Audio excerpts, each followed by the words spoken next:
inyungu zo kwizera ndengakamere, kugaburirwa no kwiga ijambo ry'Imana. Kwiga ijambo ry'Imana ahantu bifite uruhare mu kubana n'Imana. Kwegera Imana byubakiye ku kwizera. Iyo usomye ijambo waryize umenya ko tudashobora kwegera Imana bitanyuze mu gitambo cyo kumusaraba.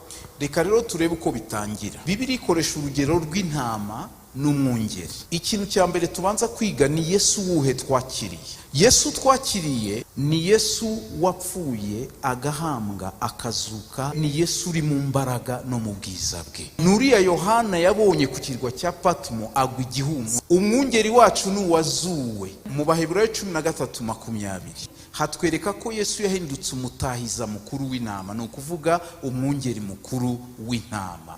Yesu kimwereka ko intama ari iye, byubakiye ku ijwi. Ni ukuvuga Yesu ajya imbere yavuga tukamukurikira kubera ko tuzi ijwi rye. Intama zanjye zumva ijwi ryanjye, nanjye ndazizi kandi zirankurikira. Amen.